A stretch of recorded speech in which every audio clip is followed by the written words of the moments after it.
Bueno,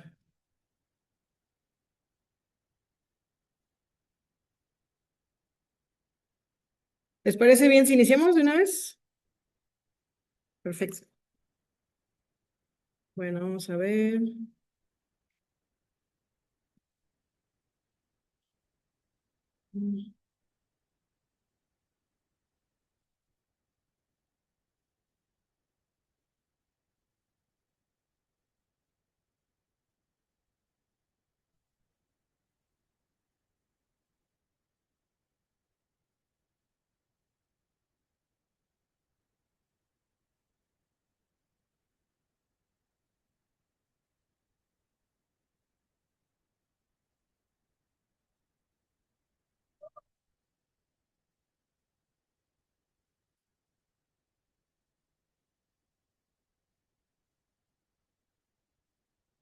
Ok, pues ahí está. Pues buenas tardes. Bienvenidos todos a este evento de aniversario que justamente surgió como una idea un poco loca, tal vez, en un momento de pandemia. Y pues es como la demostración de que de alguna plática casual entre unos colegas, puede surgir pues creaciones importantes. Voy a comentar un poquito sobre, ahorita la doctora Radaiza, que es encargada también de dar las palabras de bienvenida, va a profundizar en esto, pero quiero hacer como un poquito de anécdota en relación a lo que es precisamente nuestra comunidad, que es Comunidad para Repensar la Educación en América Latina. ¿Cómo surgió, y cuáles fueron las ideas? Realmente quiero confesar que nunca como tal he conocido en persona a la doctora Radaiza. Coincidimos en un evento precisamente en pandemia, donde todo se empezó a dar pues a través de estos medios electrónicos, las redes, las construcciones de justamente nuevas comunidades y ahí en unos debates bastante acalorados en temas de paradigmas, en temas de metodología de la investigación, donde incluso en muchas ocasiones casi nos agarrábamos del chonco, por las diferencias de opiniones, que al final nos dimos cuenta que teníamos muchas cosas en común y una de esas cosas en común es precisamente el trabajo de la investigación, el trabajo de la educación, la importancia que hemos visto y la necesidad de justamente, como dice el nombre de nuestra comunidad, repensar la educación en América Latina. Nuestra comunidad ha tratado de darle voz a diferentes especialistas en temas de educación, en temas de investigación educativa, en temas de investigación cualitativa, siempre con la finalidad de que el conocimiento se propague a quien quiera, a quien tenga acceso. Nunca, nosotros siempre hemos tenido eventos de acceso libre porque nuestro interés precisamente es llegar a las personas que tengan interés en esto.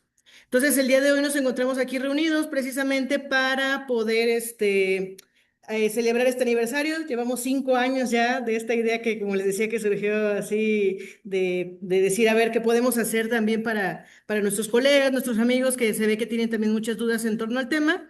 Y bueno, aquí estamos después de 5 años celebrando a este bebé que surgió y bueno, le voy a dar la palabra a la doctora Radaiza para que comente un poquito más sobre esto. Adelante, doctora.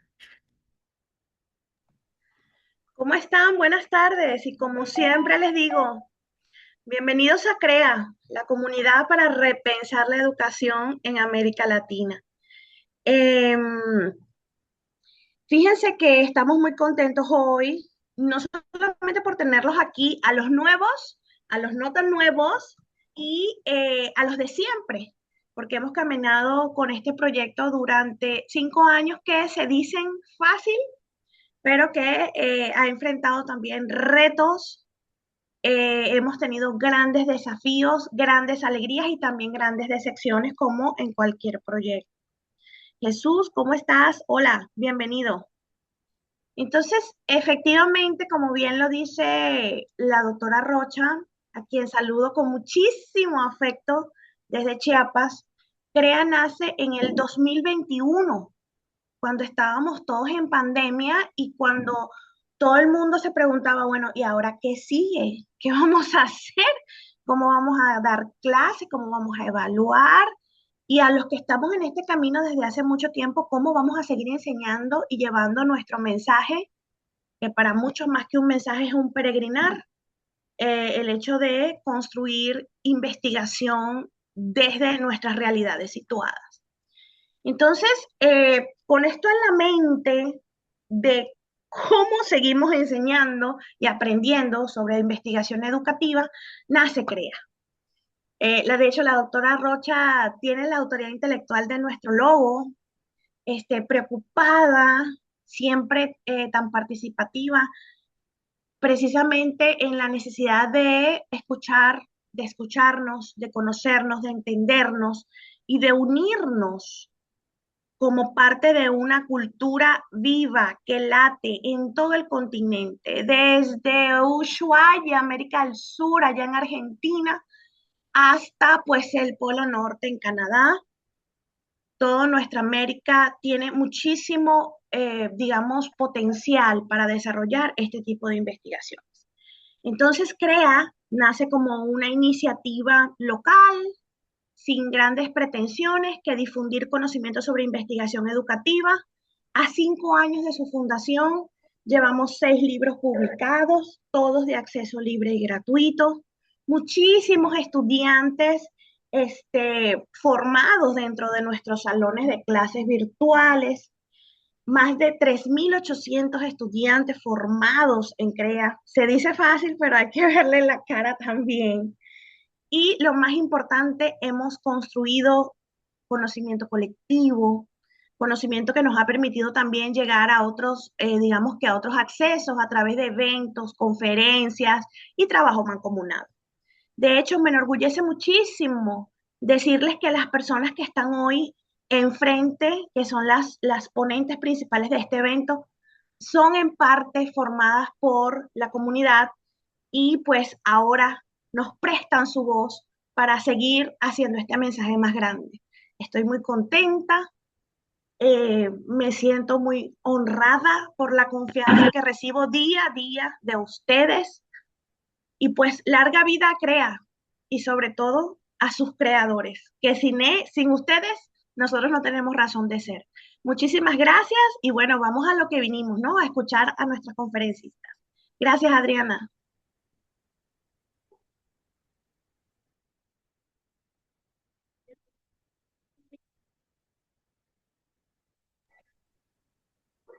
No nos escuchamos.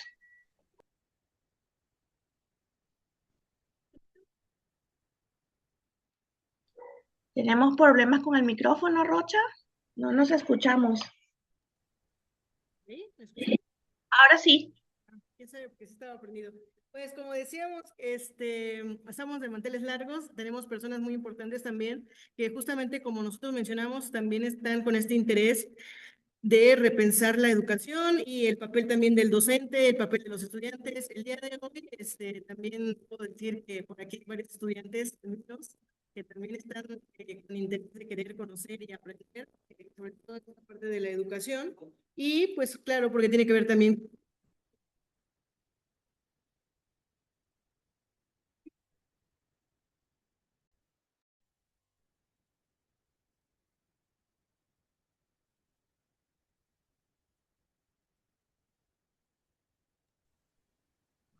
Por favor, prende y apaga tu micrófono. Vamos a ser un poquito pacientes. Estas cosas pasan en vivo, familia.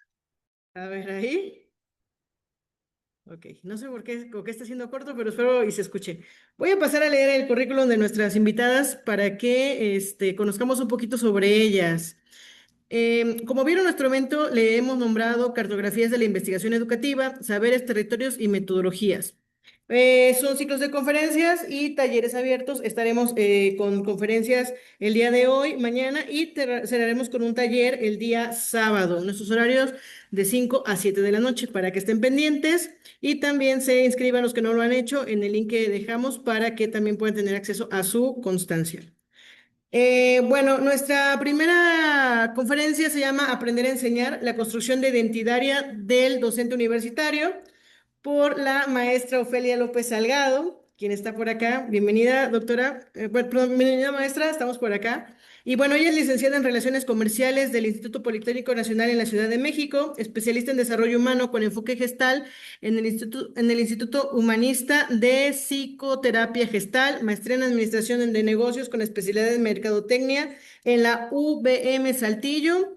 Actualmente doctora en la Universidad Autónoma de Nuevo León con la tesis La construcción del saber pedagógico en el profesorado Nobel, estudio de casos múltiples sobre la formación inicial en universidades privadas. Ha participado en congresos como AMEX en Cuernavaca, SOTL en Latinoamérica en Costa Rica, Educación Comparada en la UNAM en Ciudad de México, entre otros. Evaluadora en la Feria de Ciencias del Estado de Nuevo León y profesora en temas de administración, mercadotecnia y desarrollo humano. Bienvenida, doctora. Es- Gracias, gracias, Adriana. Ajá. Hola. ¿Le paso las diapositivas? ¿Me escucha? Sí, no, sí, no sé si ya me permites compartir, Claro que sí. A ver, permítame tantito. Le doy el permiso para que pueda compartir usted. ¿ok? Ahí está. Está perfecto.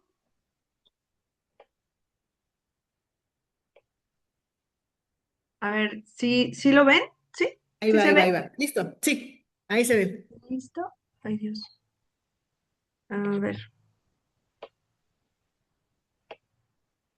A ver, ahí está bien, ¿sí? No, Ok. apenas va a abrir ahorita. Ya se ve la diapositiva, pero falta como ampliarla. Ay, no sé cómo ampliarla, Ahí abajo, en la parte inferior derecha. porque Presentación de diapositivas. Presentación de diapositivas. es que aquí en presentación de diapositivas ya la tengo yo y ya se ve en toda mi pantalla. No sé si, a ver, uy, ya se fue. Dios.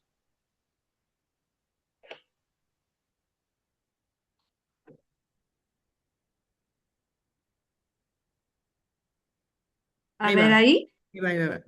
Sí, sí, sí. Ahí está, perfecto. Pues Ahí está. bienvenida, Ok. doctora. El escenario es todo suyo. Adelante. Gracias, gracias. Bueno, pues primero que nada, saludar a Rada, a la maestra Mayra, a la doctora Mayra, a la doctora Adriana. Es de verdad a mí un placer estar aquí con ustedes. Yo soy de las formadas 100% en CREA. Me acuerdo que mi primer curso que tomé por invitación de una amiga muy querida, Rosy, lo tomé y no entendí nada en ninguna de las clases y le hablé a Rada muy desesperada y dije, no entiendo nada de lo que me están hablando porque precisamente mi tema, ¿verdad? Entre el experto y el novato pedagógico, les cuento un poco por qué decidí entrar al doctorado con este tema. Resulta que yo soy licenciada en Relaciones Comerciales, me apasiona dar clases y entré a la universidad a dar clases, ¿verdad? Me paro ante el grupo y de repente pues me encuentro con esa expectativa que tal vez muchos de nuestros escuchantes ahorita, de nuestros invitados, se encontraron en algún momento de su vida, ¿verdad? En donde teníamos todo el conocimiento disciplinar, pero nos faltaban las herramientas para poder eh, transmitir ese conocimiento, bajarlo desde este concepto disciplinar hacia nuestro público, nuestra audiencia, nuestros estudiantes, de una forma más apropiada para que nos pudieran entender lo que nosotros queríamos decirles. Entonces entro al doctorado con este tema y me encuentro otra vez con un mundo de cosas del doctorado, de la investigación, de los análisis de datos, de la triangulación, de los papers, de muchas cosas que tuve que ir aprendiendo en el camino. Y uno de estos primeros talleres que yo entré en CREA fue precisamente la triangulación de datos, como si todos tienen algún conocimiento de investigación, pues es una parte yo creo que casi final, ¿verdad? De la investigación. Entonces yo era novata en la investigación y entré a triangulación de datos. Dije, ¿de qué me están hablando? No entiendo nada, ¿verdad? Bueno, pues total se quedaron las clases grabadas, hermosa, rada, y empecé a investigar, empecé a meterme, empecé a leer, empecé a participar en los programas de CREA, y uno de los principales que tuve la oportunidad de tener fue el de armar un paper, y decidí armarlo precisamente como una recopilación bibliográfica, ¿no? Y entonces eso me ayudó bastante. De hecho, Rada me ayudó, se publicó el paper, y ahí empecé a caminar en este camino, ¿no? Del experto disciplinario. Entonces entro a mi taller, entro a mi programa doctoral y empiezo a encontrarme con esta idea de empezar a armar mi investigación. Y quiero presentarles algo breve de cuanto a lo que yo he encontrado respecto a el profesor Nobel, que así se le llama a este profesor que tiene un conocimiento disciplinar y que apenas se incorpora a la universidad a dar clases. Entonces, eh, lo básico y lo que yo encontré dentro de la literatura y dentro de mis entrevistas fue precisamente este confrontamiento de identidad docente que se tiene cuando apenas vas a dar clases, ¿sí? Tenemos una identidad disciplinar que nos marca y que yo encontré en muchas de las respuestas de los entrevistados que me decían, yo no soy maestro, no soy profesor, yo soy ingeniero y doy clases, ¿no? Yo soy arquitecto y por las horas del destino doy clases. Entonces, ¿qué tan importante es la identidad como profesor, verdad? Cuando tú ya tienes una identidad disciplinar. Y es muy importante. Vamos a caminar en esto. Si quiere caminar bien, ya camino. Bueno, dice, tenemos un alto dominio disciplinar, o sea, tenemos la maestría, tenemos especialidades, tenemos toda nuestra formación como licenciados, como arquitectos, como abogados, como ingenieros, como lo que tú quieras, ¿verdad? Pero no tenemos esta formación pedagógica. Entonces, ¿qué es lo que pasa? Que entramos a la universidad y en muchas universidades sí existen programas de formación inicial. ¿A qué le llamo yo formación inicial? Hay que hacer la separación porque la formación inicial en muchas ocasiones se maneja como la formación de un chico que está preparándose para ser profesor. Este chico que se está preparando para ser profesor lleva una formación inicial en pedagogía, en didáctica, en metodología. Y hay una formación inicial para el docente Nobel, que es precisamente estrategias de pedagogía, de didáctica y de metodología para poder desarrollar su trabajo. Tienen un diferente peso, obviamente, porque el chico que se está preparando para profesor, pues lleva 4 años viendo pedagogía, viendo didáctica, viendo metodología, enfrentándose a grupo inclusive, y tiene toda esa formación. Pero el profesor Nobel no la tiene. Y el profesor Nobel entra a la universidad y encuentra programas de formación que son de especialización. Es decir, que son clases o son formaciones que ya dan por un entendido de que el profesor conoce cuáles. Como nos decían algunos grandes investigadores de este fenómeno como Zabalza o Invernón, ellos decían que el profesor se hace en la práctica. Sí, sí se hace en la práctica. Todos aprendemos haciendo, ¿verdad?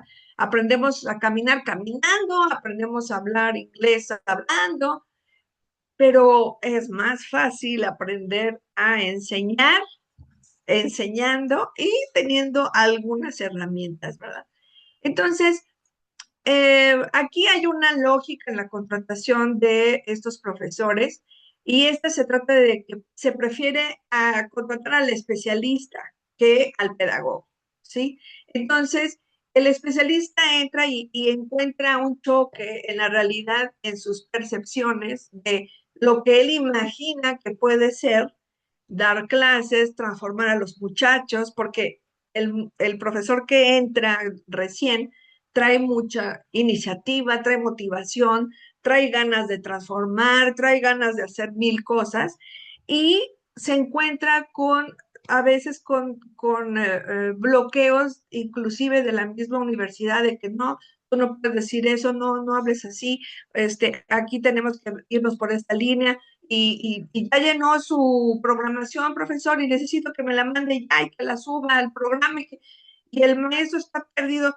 Se empieza a ir a un círculo vicioso que nos dice Fondón que existe, en donde el profesor es un experto, pero se encuentra primero con el primer punto de ver a todos los chavos y que de repente tienen acciones disruptivas y que de repente ya no me hacen caso y de repente yo ya perdí el control del grupo y entonces los muchachos eso lo perciben como, no, este maestro no sabe nada, ¿verdad? Y entonces no le hacen caso y entonces él se empieza a poner más nervioso, a poner más, con mayor miedo y eso provoca que diga, ¿sabes qué? Adiós a la docencia.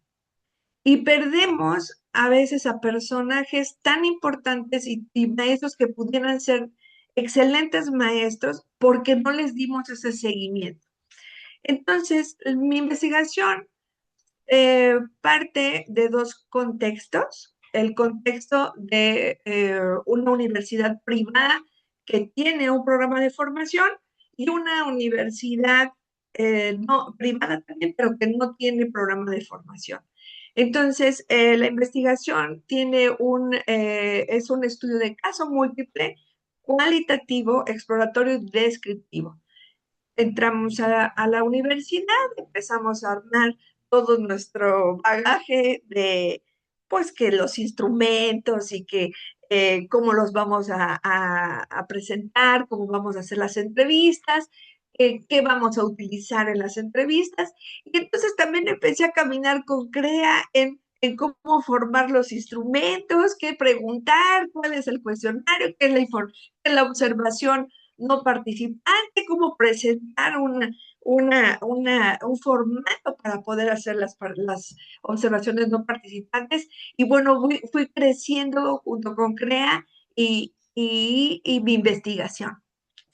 Entonces, continuamos. La investigación se abarca estas dos universidades y bueno, ¿qué nos encontramos en eso? Nos encontramos que en la universidad que no tiene un programa de formación, los profesores están ávidos de encontrarla y hay un cero identidad docente. Y en la Universidad 2, a pesar de que sí tienen un programa de formación, el profesor aún no tiene esa identidad. ¿Por qué? Porque los programas son asincrónicos y pareciera que hace falta hacer un clic. ¿Y este clic cuál es? Bueno, analizando los datos, encontramos que muchos autores también nos dicen que el profesor va armando su propio bagaje. No es de que yo te diga, tienes que seguir esta metodología, lo tienes que hacer con estas herramientas didácticas, porque así lo vamos a manejar. Pero si no se presta el aula, si no se presta el grupo, si no tenemos el quórum en la universidad, si los otros profesores no entran en clic con nosotros para hacer trabajos colaborativos, entonces, ¿qué voy a hacer? ¿Esto qué significa? Que nosotros vamos a ir creando nuestro propio expediente, nuestro propio portafolio de dinámicas, de herramientas didácticas, de metodologías, de TICs, que se van a ir acomodando de acuerdo al tema, de acuerdo al ambiente del aula. Y entonces, ¿qué pasaba en la Universidad 2? Yo tenía específicamente algunas herramientas didácticas pero no había quien me dijera, la utiliza en esta parte, hazlo aquí, hazlo así, hazlo acá. No, ¿verdad? Entonces, en la Universidad 2 encontramos que no es nada más el hecho de tener ahí el programa de formación, sino que requiere que se haga un clic con los nuevos maestros. Entonces, nuestros resultados, aquí fíjense que, por ejemplo, este participante me dice, me cuesta trabajo que me digan maestro, profesor. En realidad yo no soy profesor, soy ingeniero. Y este maestro ya tenía 3 años dando clases. Entonces, la identidad nos brinda la seguridad de sentirnos maestros. Y esta seguridad solamente se brinda con la formación inicial correcta, con las herramientas didácticas, con las metodologías apropiadas. Y esto es siguiendo el modelo educativo de la universidad. En el caso número 1, tuvimos la satisfacción de analizar el modelo educativo, porque inclusive en las universidades privadas encontramos muchas ausencias de estructuras que no se dan como en una universidad pública, ¿no? Entonces, mi investigación se rigió a la universidad privada y ahí encontramos que inclusive no tenían una base sólida del modelo educativo. Entonces analizamos el modelo educativo y de acuerdo a ese análisis del modelo educativo, pudimos entonces establecer los puntos que queríamos para un perfil de profesor. Y de acuerdo a ese perfil de profesor, entonces poder armar un taller, un curso, un diplomado que nos diera esas características y poder entonces decirle a nuestro profesor, ¿quieres ser un profesor de esta universidad? Tienes que cumplir con este perfil. Y ese perfil le va a dar la estructura y le va a dar la base para poder tener esa identidad de profesor que es el que falta, ¿verdad? Entonces, bueno, les platico que ya cuando yo empecé a caminar en este proyecto y llegué al análisis de datos, le hablé a Rada y le dije, Rada, ya entendí el primer taller que tomé. O sea, aquí es donde encontré la triangulación de los datos. Y fue sorprendente cómo en la teoría que yo ya conocía, empecé a hacer las entrevistas y me salían cosas que venían en la teoría. Y me estaba diciendo lo que decía el otro teórico y me estaba diciendo lo que yo oí en otra entrevista, lo que yo escuché o que investigué en un congreso, ¿verdad? Y eso es tan maravilloso que te abre la mente y el corazón para seguir investigando y para seguir armando y para seguir escribiendo papers. Y al final, ahora ya estoy en el cierre de mi doctorado y ahora al final volví a tomar el taller para poder crear artículos científicos y con mucha alegría yo le decía a Rada, ya me gustó, o sea, ya me voy a dejar por el tercer paper, porque es impresionante cómo vas descubriendo y cómo puedes hacer este análisis en donde encuentras lo que te dice el autor, encuentras lo que te dice el pedagogo, lo encuentras en la persona. Y es tan rico poder analizar toda esta información que te dicen ellos y cómo nosotros podemos interpretar esa realidad que él está viviendo. Y esa es la investigación cualitativa. O sea, encontrar, ponernos en sus zapatos y poder hacer empatía con la persona que está brindándote la información y poder entender desde otra perspectiva o desde otro enfoque cuáles son los puntos que tú tienes que identificar para para poder aportar un poco más hacia el crecimiento, no solo de las personas que tienes como entrevistados, sino que tus resultados puedan ayudar a la universidad que a la cual estás haciendo el estudio, ¿no? Y yo he tenido el privilegio y la bendición de que una de las universidades que fueron parte de mi estudio, pues me tomara, ¿verdad? Y pusiera en práctica algunas de mis sugerencias. Y bueno, esto me hace volver a estar presente con los profesores y decirles, vamos a tener identidad, porque a mí también me pasó que cuando yo entré al grupo y me vi sin herramientas, me dio temor. Y entonces dije, no, hay que darles herramientas, hay que brindarles estos espacios para que no tengamos que esperarnos 5 años a que los cocolazos nos hagan maestros, ¿no? Sino que empecemos, ok, nos vamos a tener cocolazos, pero esos cocolazos, ¿cómo nos van a ser mejores profesores? Porque al fin de cuentas, el objetivo es de que nuestros muchachos trasciendan, que nuestros muchachos tengan el conocimiento adecuado, que nuestros muchachos se preparen para el futuro, que cada vez es un poco más complejo de vivir, ¿no? Entonces, si nosotros como profesores nos sentimos profesores y nos logramos traspasar estas tensiones, podemos lograr la formación. Entonces, ¿cómo podemos aprender a enseñar? Pues enseñando, sintiéndonos maestros, sintiéndonos profesores, ser mejores cada vez más y no nada más de nuestras disciplinas, que cada vez y siempre están en continuo avance, ¿verdad? Sino en herramientas que nos fortalezcan como profesores, ¿no? Entonces, eh, este es mi presentación. Eh,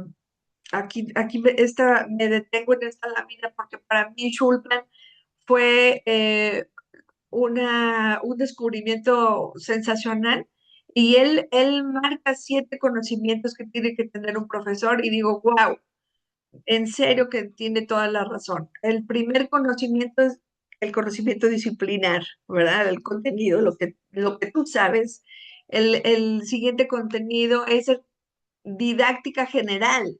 Bueno, ¿cómo es la didáctica general? Nosotros, si nos vamos a aventar a ser maestros, pues mínimo sabemos más o menos cuáles son las herramientas didácticas, pero tiene el, la didáctica del contenido. Y esa es cómo voy a pasar mi conocimiento disciplinar en un conocimiento palpable para el muchacho. ¿Cómo lo voy a bajar? Y ahí entra la formación inicial el conocimiento de los alumnos, el conocimiento de las instituciones, el conocimiento de las regulaciones, ¿verdad? Porque todas las universidades tienen políticas, tienen estructuras y este conocimiento nos permite tener estas bases de identidad, ¿no? Saber hacer y saber ser, porque es muy importante, es una brecha que a veces es muy difícil de unir y que supera a veces nuestras expectativas, pero habrá que seguirle en esto, seguir investigando, porque hay mucho que investigar, hay mucho que ofrecer a la comunidad y sobre todo a no perder esa magia que tenemos cuando empezamos a ser maestros, porque el ser maestro es no nada más transformar al otro, ¿verdad? Es transformarnos a nosotros mismos para que nuestra transformación sea esa, esa motivación del propio muchacho para que él también se motive y él se forme como persona y como profesionista, ¿verdad? Y bueno, pues eh, es una evolución hacia ser agentes transformadores, ¿verdad? Encontrarnos no en el círculo vicioso, sino en un círculo virtuoso, en donde nuestra enseñanza sea efectiva y que no nada más sea de nosotros, sino que sea colaborativa también con nuestros otros profesores, otros colegas que se acerquen. Y bueno, pues en esto estoy. En estas últimas formas de entablar ya las discusiones con la teoría y mis propias conclusiones para mi propia investigación y bueno, pues terminar el proceso doctoral sin dejar que aquí ya se acabó, ¿no? Sino que esto a mí me llena y me invita a seguir creciendo como investigadora, a seguir creciendo como profesora y bueno, pues uno de mis recursos finales, una de mis observaciones finales, mis recomendaciones es precisamente este programa de formación holística que no nada más tenga las habilidades de la formación inicial en didáctica, pedagogía y metodología, sino también darle al profesor habilidades blandas que le permitan eh, poner en práctica las habilidades de pedagogía y de didáctica, ¿no? La comunicación, el manejo del grupo, la inteligencia emocional, la comunicación asertiva son fundamentales para poder establecer este vínculo estrecho entre el conocimiento didáctico del contenido o el simple conocimiento disciplinar, ¿verdad? Y bueno, crecemos en comunidad. Entonces, el entorno social con nuestros profesores expertos, con los espacios que nos brinde la universidad para poder hacer estas relaciones, estos conocimientos, no nada más van a abrir un campo importante como profesores, sino a nuestros chicos les vamos a dar la oportunidad de ver problemas desde diferentes enfoques y esto pues les permite mayor crecimiento en su formación. Entonces, bueno, esta fue una de mis sugerencias y de mis resultados de la investigación y bueno, pues del experto a transformador, ¿no? No nada más ser un buen licenciado, sino transformar mi conocimiento de licenciado a un conocimiento de profesor que está formando licenciados y otras materias, ¿verdad? Porque a veces somos licenciados y el destino nos pone a chicos ingenieros o a médicos o a diferentes disciplinas, pero el oficio es ese, el poder tener esta sensibilidad para la docencia y para poder saber y tener la humildad de decir, me hace falta ponerle más atención a la didáctica, me hace falta ponerle más atención a la pedagogía, creo que me está faltando eh, saber cómo evaluar, saber cómo hacer mi planeación de la clase y bueno, varias cosas que nos van formando esta identidad y que son herramientas vitales para que podamos ser transformadores de personas. Y bueno, pues agradecerle infinitamente a Rada, a CREA, toda la oportunidad que me ha brindado para poder crecer como investigadora. Y bueno, pues es todo por mi parte. Gracias. Muchas gracias, doctora, por la plática, la conferencia que nos acaba de dar. Como dice, el papel del profesor es bastante importante y bueno, realmente creo que muchos de los que se encuentran en el nivel universitario que no tuvieron la formación como tal, no es como que dijeran, ah, yo quiero ser maestro. Uno nunca sabe por dónde nos llevan los caminos de la vida y pues terminas allá y de pronto es como de, ¿y ahora qué hago? Entonces sí, sí es importante como ponernos a pensar como ese papel y el evaluarnos de manera constante, porque también, ¿quién nos dice que estamos haciendo bien o cómo lo estamos haciendo bien? O sea, solamente a veces los estudiantes y pocos son los que se atreven a decir, pues, ¿sabe qué, profesor? Pues su clase está bastante bien o su clase está bastante mal, porque realmente son pocos los que lo hacen. Entonces, agradecemos mucho su participación, las reflexiones que nos deja y bueno, quisiera pedirle que por favor me regrese el post porque no me di cuenta que se lo di a usted. En lugar de ponerle como co-host, le puse host, entonces para que ahorita pueda yo también compartir a la profesora, la información de la otra profesora. Sí, claro, pero dime cómo le hago. Aquí donde está mi nombre hay tres puntitos. No sé si ubica mi nombre. Tu nombre, Mayra. No, Adriana, no Adriana estás. Rocha. Acá abajo estás. Ok, entonces Déjame por ahí buscarte. tres Déjame puntitos le van a buscarte. salir. You. Ah, ¿Tenemos alguna pregunta para la maestra Ofelia? ¿Alguien más quiere compartir su experiencia o quiere preguntarle algo? Este es el momento, adelante. Es el Sí, momento, Lucía parece. desde Perú, buenas tardes. Gusto saber de ti, Lucía, bienvenida. Buenas tardes. No, estaba escuchando muy interesante la exposición de la doctora y es verdad, yo también como estadístico llegué a ser docente, pero yo sí porque quería, siempre quise ser docente. Y sí, pues uno se encuentra con todas esas limitaciones que como profesional tiene, no conoce de pedagogía y más que nada de andragogía, ¿no? Porque a veces son chicos mayores y a veces uno comienza a enseñar en el doctorado que ya son mucho más mayores y hay que saber de andragogía. Y hace tiempo que no escucho que hablen de andragogía, sino solo de pedagogía, que es para jóvenes, ¿no? Niños y adolescentes. Entonces, esa parte creo que antiguamente sí se enseñaba y se escuchaba hablar y hoy en día la hemos dejado atrás. Cuando, como dice la profesora, ¿no? El aprendizaje y la enseñanza, porque van en reciprocidad es a lo largo de la vida. O sea, uno deja de aprender y de enseñar el día que muere.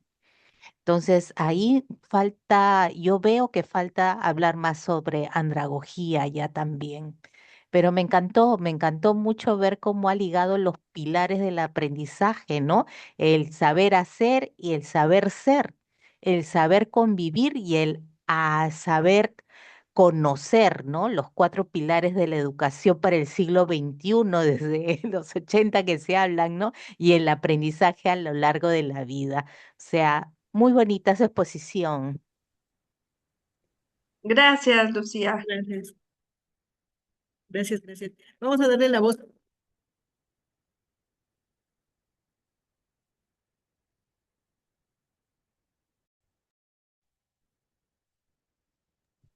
Marcela, adelante. Perdón, no escuché que era para mí. Este, yo quiero comentar que bueno, yo soy maestra en pedagogía y tengo licenciatura en comunicación y los estoy escuchando desde Suecia. Entonces, me da mucho gusto, algunos de ustedes las conozco por la doctora Ofelia, y me da mucho gusto saber las cosas que se están haciendo en América y cómo es que la formación docente ha cambiado y cómo está estructurando de otra forma desde esta combinación de perspectivas, ¿no?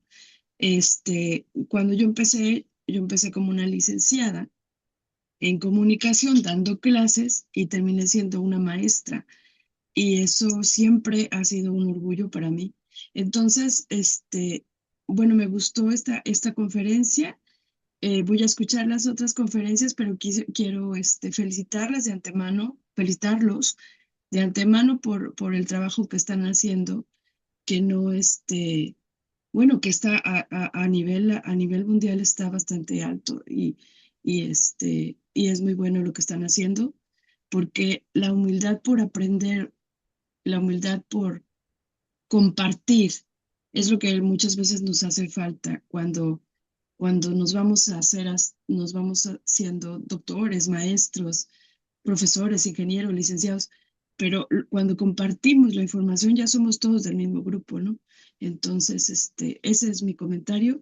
Seguimos aquí. Muchas gracias por compartir todo esto.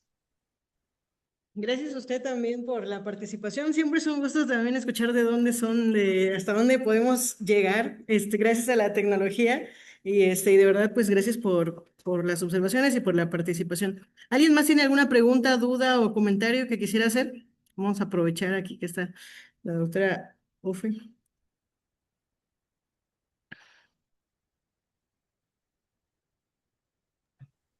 Yo quisiera para cerrar hacer alguna reflexión sobre este tema que a mí me parece apasionante. En general, el estudio de la identidad desde cualquier área disciplinar va ganando muchísima fuerza, porque lo que nosotros hacemos es una extensión de lo que somos. Entonces, enseñar no es pararte a vomitar todas las cosas que sabes, porque pues viene de un área disciplinar. Y enseñar, o mejor dicho, como en palabras de Ofelia, ese ser docente que involucra la parte identitaria, no es cualquier cosa, y mucho menos en una sociedad educante del siglo XXI. Ahorita cualquiera enseña a través de los videos de YouTube, de TikTok, de las redes. Hoy más que nunca estamos en una sociedad educante. Cualquiera se para y enseña, pero eso es muy distinto a ser maestro. Eso es diametralmente opuesto. Porque como nos dijeron nuestras compañeras pasadas, el conocimiento es libre y todos tenemos siempre algo que enseñar y también, por supuesto, algo que aprender. Es un ciclo infinito. Pero ser maestro involucra, como cualquier otra disciplina, competencias, habilidades, destrezas y un compromiso que va mucho más allá de un horario de trabajo o de unos contenidos pedagógicos. Porque el maestro se va a su casa a corregir, a leer, a pensar en el estudiante que hoy estuvo raro. A mí me pasa constantemente. Entonces, hay una diferencia muy grande entre quien es un buen comunicador y es capaz de hacer llegar un contenido a ser un maestro. Porque ser un maestro es un epistolado. Es una carrera como la medicina, no se acaba nunca, jamás. Siempre estamos en constante formación y transformación. Ahorita estamos caminando los senderos de poder comunicar a través de las redes, con el uso de la tecnología. Es un reto que tenemos muchos maestros que no somos nativos tecnológicos. Pero también tenemos otros retos que tienen que ver con la falta de formación en materia pedagógica para esas personas que de su base no son profesionales. Que a esas personas no les dé vergüenza decir, es que yo soy ingeniero. Sí, pero ejerces una función docente.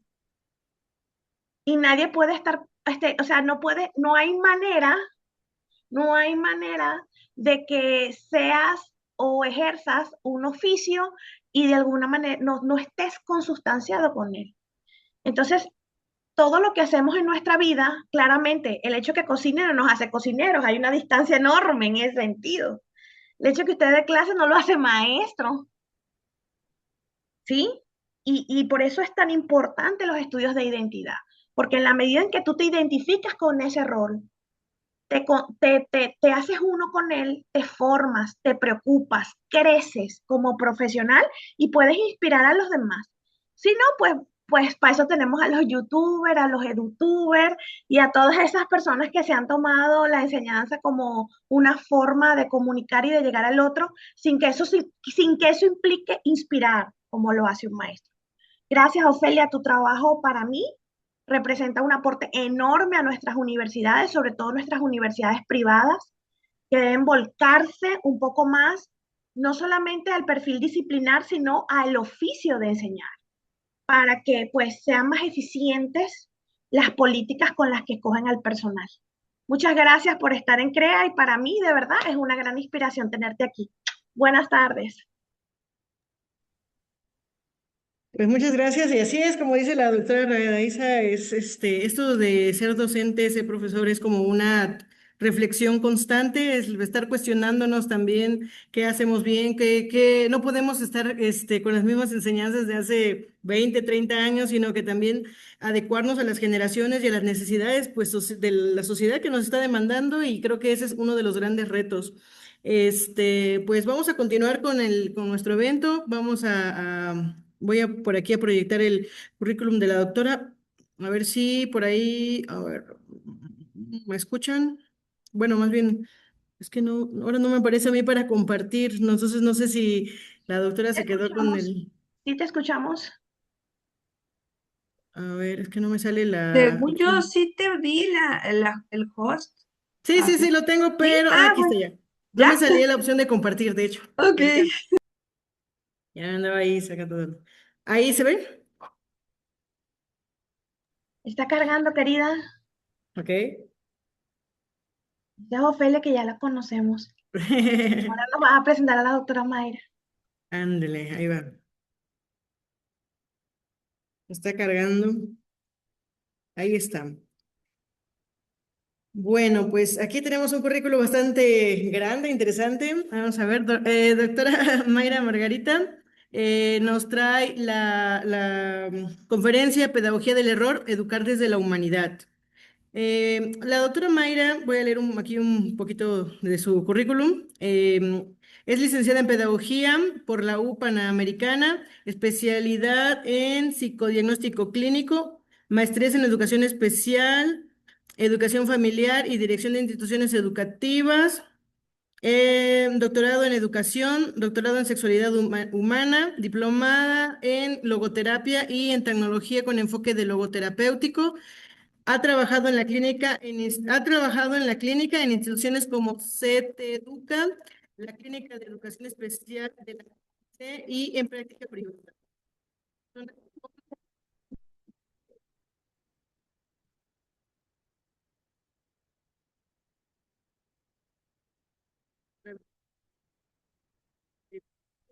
Y unas teorías personalizadas para mejorar el aprendizaje de los alumnos. En los últimos años combinó la clínica con la atención en adultos con necesidades emocionales a través de logoterapia y tecnología. A través del despacho de asesorías en línea, desde hace 20 años, funge como asesora para el trámite de reconocimiento de validez oficial de estudios a nivel superior, especialmente en estudios en línea. Desarrollan currículums, planes de estudio y materiales de estudio para las asignaturas en línea para más de 20 instituciones nacionales, logrado más de 100 autorizaciones. En el ámbito de la investigación, ha desarrollado investigación evaluativa de proyectos educativos para instituciones como en la comunidad de encuentro, en colaboración con la SEP a nivel básico, en varios proyectos de comité cívico en DEFORT, entre otros. Actualmente se desempeña como coordinadora del doctorado en educación, donde funge también como asesora de tesis. Ha sido conferencista en diferentes foros, especializándose en temas de sexualidad, desarrollo personal y educación. Trabajó en colaboración con Ceneval en la coordinación para la elaboración de exámenes para acreditar la maestría en educación familiar del láser. Coordinó el grupo de capacitadores de Listo World Fund, Institución Internacional para la Actualización de Directivos de Educación Básica en diferentes estados de la República Mexicana y actualmente funge como coordinadora de los estudios superiores del IESPE, especialmente del doctorado. Es docente y asesora del mismo, atiende desde la logoterapia en práctica privada, pacientes que solicitan su apoyo. Bastante amplio, bastante interesante y es un gusto para nosotros poderla tener aquí.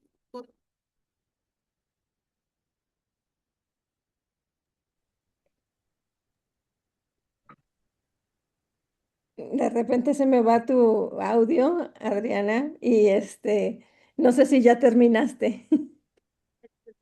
Ok, ¿sí se escucha bien en mi audio? Ok, perfecto. Pues mil gracias por la lectura. Yo les había pedido que ustedes lo sintetizaran y la verdad es que dicen por ahí que más sabe el diablo por viejo que por diablo. Entonces, tengo 63 años y también soy exalumna de CREA. Y déjenme decirles que una de las experiencias que me hizo darme cuenta de la edad que tenía fue que cuando ingresé a uno de los cursos me dijeron, es un honor para nosotros tener a una persona de 63 años y que siga estudiando.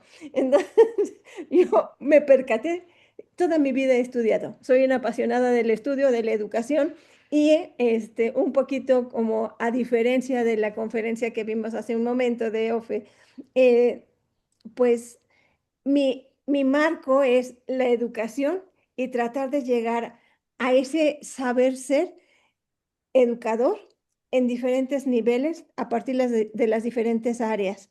Principalmente he trabajado con maestros normalistas, aquellos que nos platicaban que que tenían la formación desde el principio, los 4 años, ya sea para ser maestros de primaria, maestros de preescolar, maestros de secundaria, pero en el caminar, en todos los niveles educativos, pues nos encontramos con gente de diferentes áreas. Las ingenierías a veces me parecen las más alejadas, las ciencias médicas a lo mejor están un poquito más cercanas precisamente por esa humanidad que llegan a tener. Y pues voy a tratar de hacer como un enlace con lo que vimos hace un momento, porque mi presentación no se basa en una investigación y se los comentaba, Crea, que cuando yo me dije, "Ay, encantada de que una exalumna de ustedes me digan que puedo entrar a darles una conferencia, más en estas fechas que están celebrando 5 años con tanta repercusión y nos dejan a los alumnos con tan buen sabor de boca que dice, o uno dice, oh, me están llamando ahí, qué honor y espero responder a esto. A diferencia de la conferencia anterior, esta conferencia va a tratar de llevarnos a reflexionar sobre nuestro quehacer pedagógico. ¿Qué es lo que estamos haciendo? ¿Cómo lo hacemos? ¿Qué es lo que estamos manejando? Y vamos a tratar de tocar esos puntos que a veces inciden en nosotros mismos y repercuten en nuestra labor. Lo que estamos hablando es, el tema surgió, pedagogía del error, educar desde la humanidad, justamente surgió porque vi la crisis en las instituciones con las que trabajo, de que ciertos docentes a veces no pueden asumir el error como una posición de mejora, sino que lo asumen ellos mismos como un reto, como un fastidio, como un enojo. Déjenme contarles poco a través de la conferencia, qué es lo que vamos a hacer. Vamos a pasar a la siguiente diapositiva. Y les voy a contar un cuentito para que vean que soy docente de preescolar o de primaria también. Dice, historia de un docente cualquiera, y quise poner no porque fuera cualquiera despectivamente, sino como cualquiera de nosotros, que en un momento dado nos paramos frente a un grupo y exponemos una clase. Este era un docente de matemáticas, como podrán ver en la diapositiva, que sabía mucho, ya no era joven, ya tenía mucho tiempo y era muy dedicado. Explicaba mucho, se ponía a planear sus clases y llegó un día a un salón más o menos de bachillerato, primeros años de licenciatura, y después de explicar todo lo que tenían que hacer, todo el ejercicio de derivadas y no sé qué tantas cosas ahí, le dice a uno de sus alumnos, le dice a Carlos, a ver, Carlos, pasa y hace el ejercicio. Y pasa Carlos al pizarrón y empieza a hacer el ejercicio. Y el maestro se le queda viendo así como que, ¿what? ¿Qué es lo que está pasando? ¿Qué está haciendo este muchacho, no? Y dice, no, no, no, Carlos, vete a sentar. Y coge el borrador y le borra todo. Y empieza a él nuevamente a explicar todo. Miren, esto se hace así, no de la otra manera. Y se hace así, así, así, así, así. Pues ya pasa, pues Carlos se quedó ahí sentado, los alumnos tomaron nota de todo eso y le entregaron las tareas, los ejercicios que les había dejado de tarea y se los llevó a calificar a casa. Y cuando los empezó a calificar en casa, se empezó a dar cuenta de que todos, si no es que la mayoría, tenían el mismo error. Y entonces se queda pensando, porque no era un maestro tonto, era inteligente. Y dice, bueno, si ya lo he explicado tantas veces, ¿qué es lo que pasó? Y se dio cuenta de que el error estaba repetido. Y a veces, cuando el error es repetido, generalmente, es que hay algo que yo dije o hice de manera que se entendiera de esa manera. Y entonces se queda pensando él, ¿de quién es el error? ¿El error era del alumno? ¿Era de Carlos? ¿Fue de todos los demás muchachos?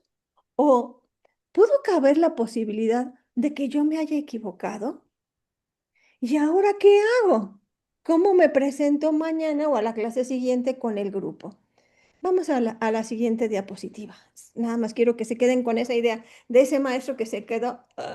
¿Y ahora qué hago? Y quisiera que viéramos esto, esa frase.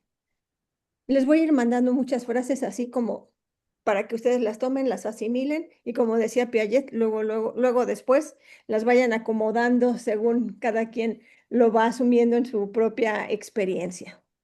Del error también se aprende. ¿Qué pudo aprender el alumno al que le borraron todo? ¿Qué pudieron aprender los otros alumnos al ver que sus ejercicios estaban igual que eso y entonces, ¿qué es lo mío? Y el maestro se puso en esa condición. ¿Qué va a pasar?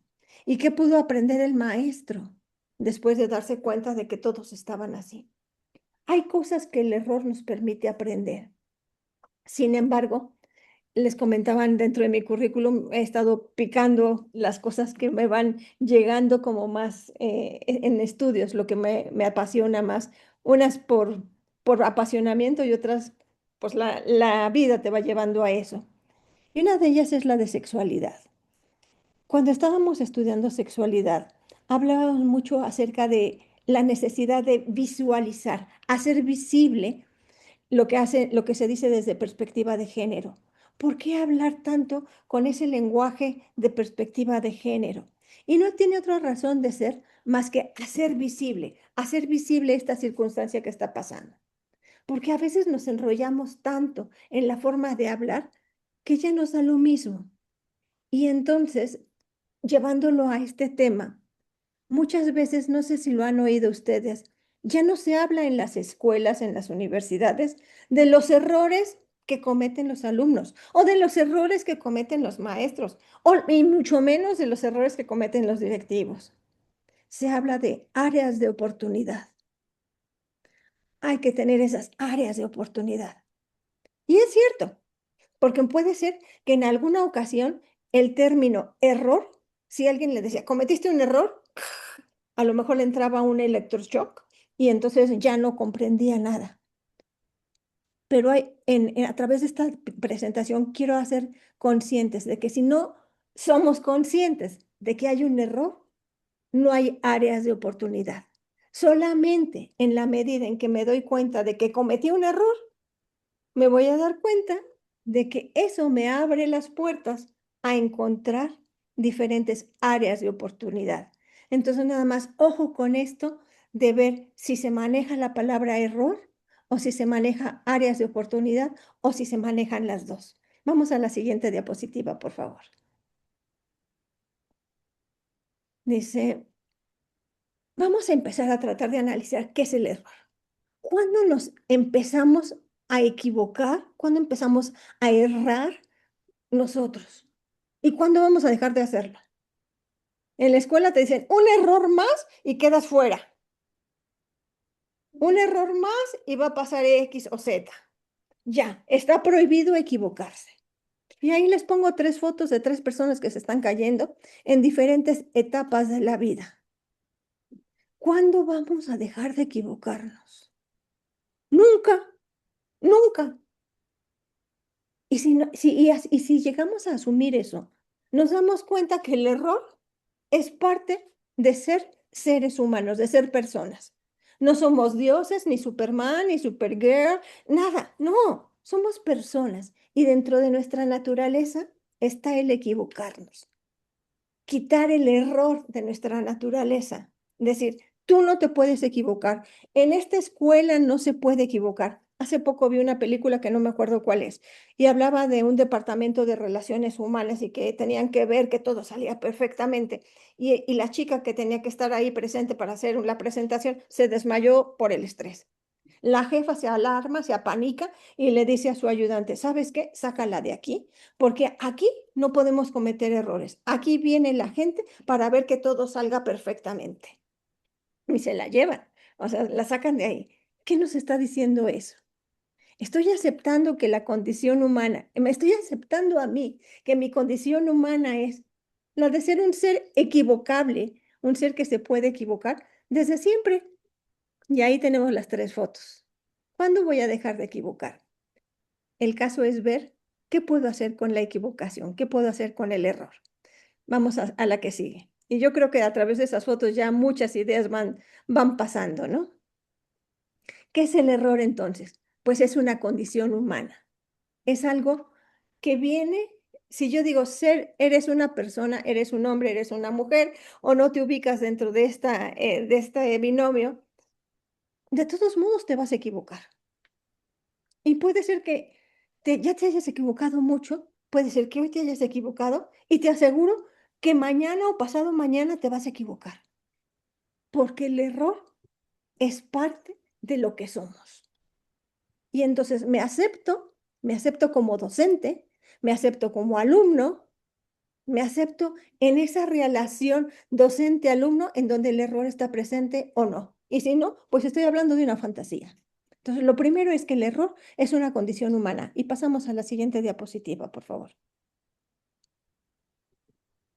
Sin embargo, el error inicialmente no tiene intención, a menos de que se le haya caído un tornillo de la cabeza y a fuerza se quiere equivocar y entonces lo está haciendo con intención de fastidiar a alguien o de alguna otra psicosis por ahí.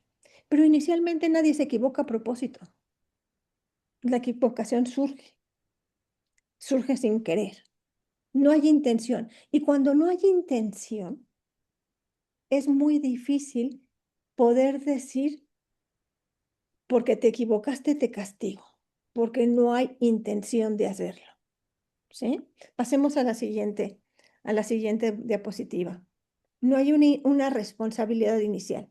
Y entonces, bueno, decirles, pues todos nosotros, toda Marcela, Marciala, Angélica, Jorge Luisa, Aurora, Adriana, todos nos vamos a equivocar. Y remarco esto, porque muchas veces en las escuelas, en las universidades, y a veces tiene su razón de ser, eh, el error no está muy permitido. El equivocarte no está permitido. ¿Quiere un médico, por ejemplo, quieres matar a alguien equivocándote? ¿Quieres que el edificio se caiga? Pero para eso hay entrenamiento, para eso hay escuela. Y aún así después puede haber errores. Y los errores, dijimos, inicialmente son involuntarios. Y siempre nos vamos a equivocar. Vamos a ver con la siguiente diapositiva. Este señor se llama Ricardo Peter y él pertenece es psiquiatra, es filósofo, es historiador y pertenece a la corriente de la logoterapia, que es desde donde les voy a hablar. Y él nos dice que el error no es una falla que deba eliminarse. Aquí, así como les conté de esa película, aquí nadie se equivoca, todo es perfecto, todo nos sale exactamente como queremos, sino que es una experiencia que puede tener significado. ¿Qué significó? Ahora que te equivocaste, ¿qué significó para ti? Que puede tener un sentido. Y cambiemos la palabra sentido, es un ¿para qué? ¿Qué pasa ahora que ya me equivoqué y que me doy cuenta hacia dónde voy a dirigirme? Y no irse hacia atrás, hacia el pecado, hacia la culpa, hacia el castigo. Ok, me doy cuenta que me equivoqué y puedo darle sentido y puedo ver las causas de la equivocación, pero con un sentido hacia dónde voy. Seguimos con la siguiente diapositiva. Ahora, esto va a depender muchísimo de cómo hemos vivido cada uno de nosotros y cómo nos permitimos nosotros mismos vivir el error. Y una vez que lo permitimos a nosotros, ¿cómo le hacemos que los otros lo permitan? Nuestra pareja, nuestros hijos, nuestros alumnos, nuestros compañeros de trabajo, nuestros subordinados. ¿Cómo le hacemos? ¿Qué hacemos? ¿Cuál es nuestra actitud ante el error? Y una cosa importante que tenemos que pensar, el error, y porque ya se los había explicado, pero lo vuelvo a enfatizar, el error no niega la dignidad de la persona. Es que eres, ya saben todas las frases que dicen los alumnos, ¿no? Eres y te hacen pomada, porque te equivocaste, porque ya no sabes hacer. Y no es cierto, la persona es mucho más que el error. El error no define a la persona. No eres tu error. Tú eres una persona que se equivocó, pero no eres el error en sí mismo. ¿Sí? Pasemos a la siguiente diapositiva. ¿Qué significa, sin embargo, para muchos el error? Y ahí tenemos diferentes imágenes y quisiera que las vieran porque el lenguaje no verbal en investigación cualitativa, vamos a tratar de relacionarlo, nos está diciendo mucho. Para algunos significa vergüenza. ¿Cómo fui capaz de equivocarme? Yo, después de todo lo que me han dado y lo que soy, me equivoqué. Para otros presenta frustración. Tanto trabajo, tanta energía. Pues es que no sirvo para esto, ¿no? ¿No? Ya de plano no, ya no me metas a eso. Y para otros representa miedo. Me equivoqué, ¿y ahora qué voy a hacer? ¿Y ahora qué voy a hacer? ¿Qué va a pasar? ¿Y qué va a pasar después? ¿Se dan cuenta que detrás del error le hemos ido dando muchos significados y muchos significados emocionales que nos van a ir limitando en nuestro actuar. Pasamos a la siguiente diapositiva. Y regresamos a aquella frase que les dije. El error no tiene intención inicialmente. No me equivoqué a propósito, a menos de que se me haya caído un tornillo de la cabeza y esté pensando mal. Pero sí tiene responsabilidad. Y no una responsabilidad inicial, sino una responsabilidad a partir de que me doy cuenta de que me equivoqué. Y entonces puedo decir, ¿qué pasó? ¿Por qué me equivoqué? En lugar de poner, al hacer el pastel, de ponerle una cucharada de Royal, le puse 7 cucharadas de Royal y entonces no se esponjó tanto, sino al contrario, ¿no? ¿Qué pudo pasar? Y gasté dinero en eso. Y entonces, ¿ahora qué voy a hacer? Y la siguiente sesión, la siguiente vez que haga un pastel, ¿qué va a pasar? Y a veces puede ser hacer un pastel, pero otras veces puede ser en mi relación de pareja. Otras veces puede ser en mi relación con mis alumnos. Hay responsabilidad al equivocarse.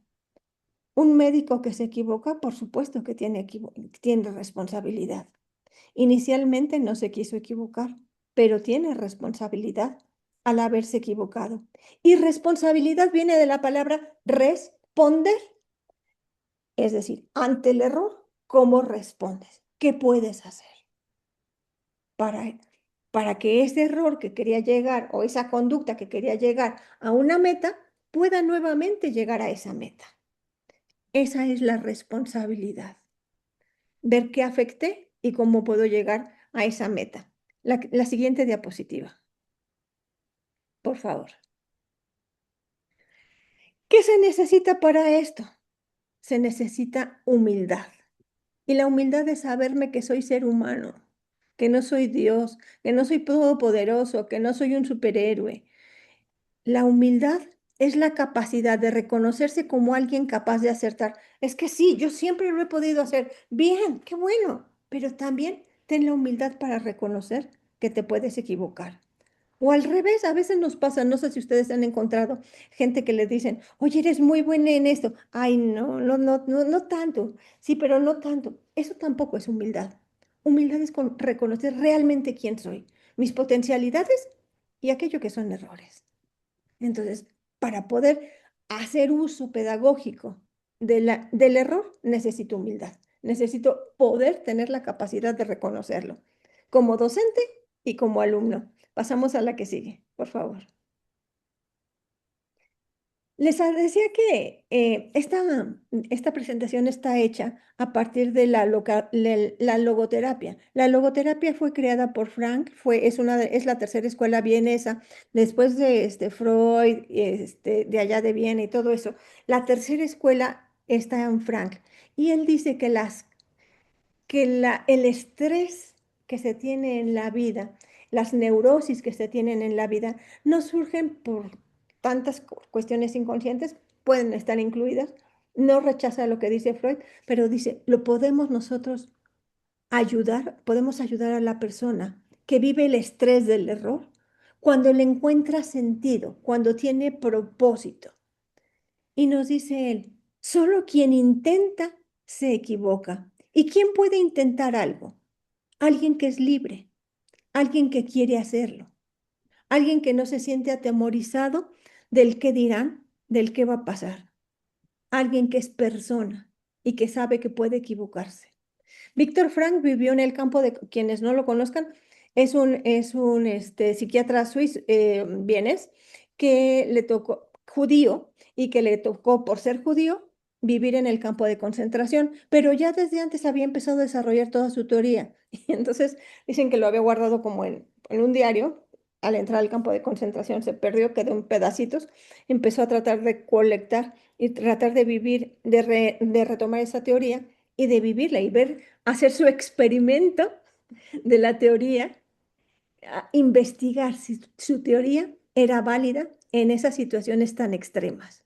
Y se dio cuenta que sí, que los que más se aventaban a la reja para morirse eran aquellos que no tenían sentido, que no sabían qué iba a pasar, que no tenían un propósito, que no sabían hacia dónde caminar. Y retomando algunas ideas de él, en este caso, en lo del error, fíjense lo fuerte que dice aquí. Solo quien intenta algo tiene la posibilidad de equivocarse. Veámoslo al revés. Quien no intenta, no se equivoca. Y entonces, ¿quién eres? ¿Y qué queremos ser? Vamos a la siguiente diapositiva. Decimos otra vez, el error no tiene intención, pero sí responsabilidad.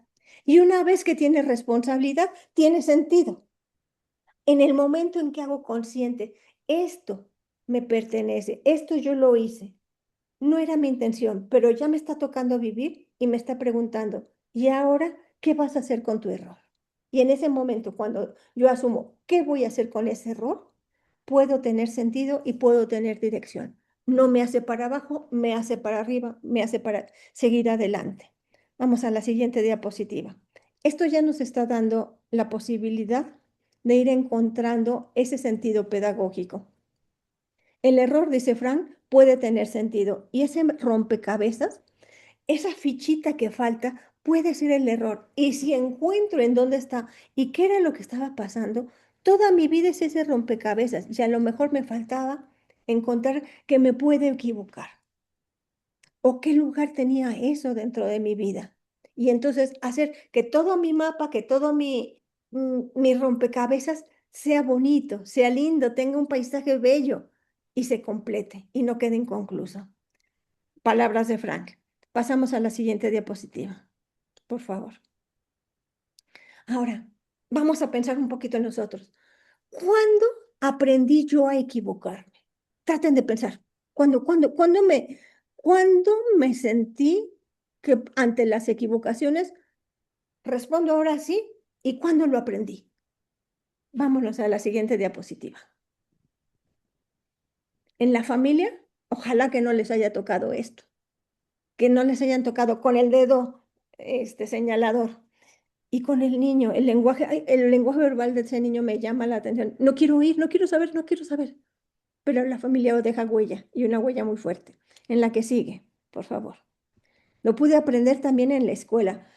Te dije que no pintaras en la pared y mira lo que estás haciendo. Y el niño está como con una cara, no sé si lo alcanzan a ver, como de interrogación. Pues si lo que estoy haciendo es una belleza, es algo padrísimo, es artista, es creativo. Y las manos en la cadera de la otra persona, ¿no? ¿Qué estoy aprendiendo de eso? El mayor, el adulto, ¿qué mensaje me está mandando? ¿Qué tanto de eso, de mi familia, de mi escuela, se me ha quedado actualmente? Y cuando me equivoco, actúo como ese niño. Y pasamos a la siguiente diapositiva. Y lo seguimos remarcando en la edad adulta, en el trabajo. Cuando estoy en universidad, cuando estoy trabajando, cuando doy clases, cuando hago investigaciones, no sé si les ha pasado a ustedes que tienen sus hipótesis, bueno, en cuantitativa, tienen sus hipótesis y de repente no les salió. Tenía una chica que estaba haciendo una investigación sobre en la época de la pandemia, sobre un espacio, una plataforma Moodle la estaba acomodando para enseñar química. Y decía, es que con la plataforma van a aprender mejor, va a ser mejor. Hizo toda su aplicación de pretest, posttest, hizo su diseño. Dice, no me sale, pero yo sé que sí aprendieron. Y ella estaba cuadrada en hacerlo cuantitativo. Y decía, es que, ¿qué voy a hacer con mi tesis? Ya no me sirvió, mi investigación no resulta. A partir de ese error, desde el punto de vista de la investigación, es un aprendizaje. Puedo ir más allá. Y entonces platicando con ella le decía, ¿y por qué dices que sí? Que sí funcionó, aunque tus datos duros te dicen que no. Porque platicando con ellos, platicando con los chicos, veo esto y ya que pasaron de tu curso, veo esto otro. Y entonces dices, ok, entonces, ¿qué estás aprendiendo tú como investigadora? Que la investigación en este campo, en el campo educativo, pues es muy buena en datos cuantitativos, ahí te lo dio, te dijo objetivamente, parece que el porcentaje del promedio no, pero hay una actitud en tus alumnos que parece que dice que sí. Entonces, no hagas investigaciones nada más cuantitativas, puedes hacerlas mixtas. Pasamos a la que sigue. cómo en el trabajo nos recalcan eso de la infancia, ¿no? A veces como que nos llega a veces un jefe o un juez, un juez, vamos a decir, alguna autoridad, o a veces un compañero y te dice, ¡ah! Y entonces nos regresamos a que somos niños o a que somos escolares y decimos, ay, ¿cómo reacciono ahora? ¿Qué pasa cuando vivimos todas estas cosas? ¿Qué ocurre? Las personas generalmente cuando han vivido de esa manera, el error de estas tres maneras, las personas dejan de proponer ideas, se quedan mejor calladitas, calladita me veo más bonita, dejo de intentar, porque fíjense que sí se aprendió del error, sí aprendieron algo, pero aprendieron que equivocarse tiene un costo y un costo que duele. Y entonces, mejor no me equivoco. Y para no equivocarme, no tengo iniciativas y no me salgo y no investigo. Por eso investigar a veces es difícil, porque tengo riesgo de equivocarme. Vamos a la que sigue.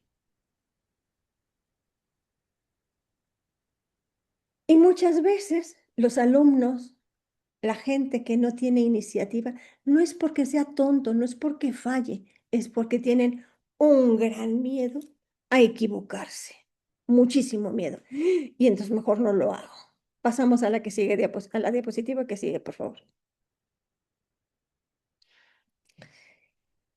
Si somos docentes, si somos, y hace rato decían que todos educamos y en ese sentido podemos ser todos docentes. En la casa, ahora, como decía Vitacilina, en la casa, en la oficina, siempre somos docentes, ¿no? Tenga usted sus recursos pedagógicos educativos.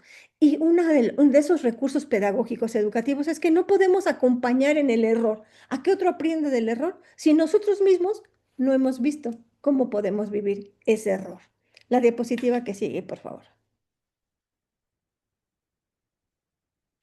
Y entonces, porque dice aquí, no enseñamos contenidos, no les enseñamos lo que es el alfa de Chrome, no les enseñamos G cuadrada, no les enseñamos investigación cualitativa. Bueno, sí se los enseñamos, pero junto con eso les estamos enseñando a asumir y a ver la vida.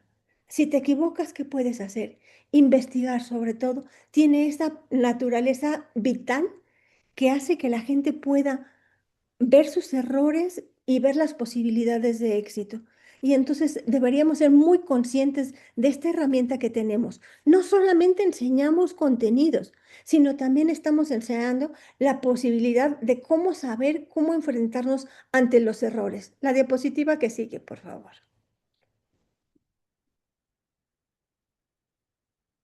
¿Qué es lo que no podemos hacer? Bueno, decía Einstein, ok, queremos gente diferente, ¿no? Y decía Einstein, no podemos hacer exactamente lo mismo porque si no vamos a obtener los mismos resultados. Quiero gente que participe, quiero gente que tenga iniciativa, gente que investigue, que innove, qué cosa.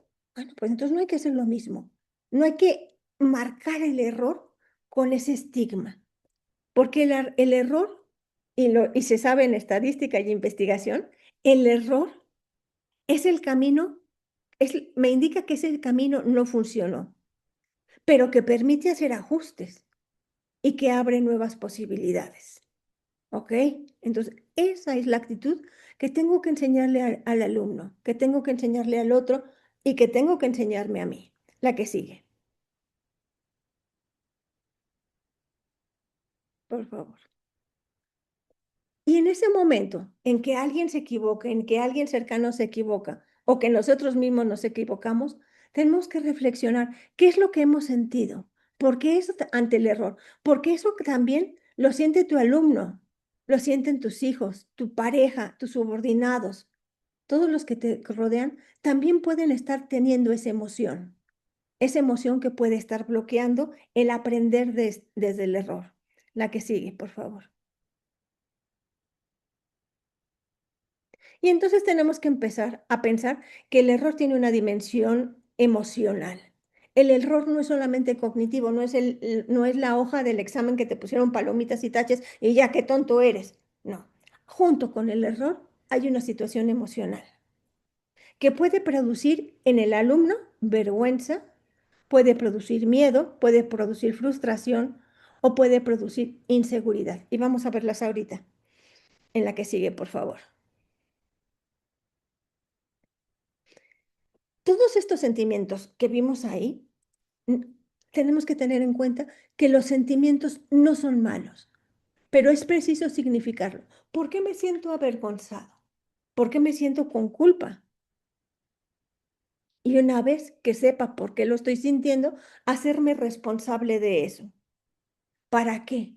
Para tener la fuerza y decir, ok, ya vi mi error, ya vi dónde está esto, y ahora ¿qué puedo hacer? Puedo reintentar, porque es necesario, y esto me encanta, ojalá que se lo lleven, es necesario atreverse en educación, es necesario ser valiente, es necesario para poder ser valiente y para poder atreverse, ser humilde. Sí, me equivoqué y no voy a hacer las cosas de la misma manera. La que sigue, la diapositiva que sigue. Y entonces, antes de corregir el error, pensemos cuál es la emoción que está acompañando a la persona que se equivocó y que puedo ser yo o que puede ser mi alumno. Vamos a ver la que sigue. Puede ser miedo, puede ser enojo, porque el aprendizaje no ocurre a pesar del error. Ah, ya se equivocó y ni modo, tiene tache. 5 veces le enseñé la tabla de multiplicar, y 5 veces se equivocó.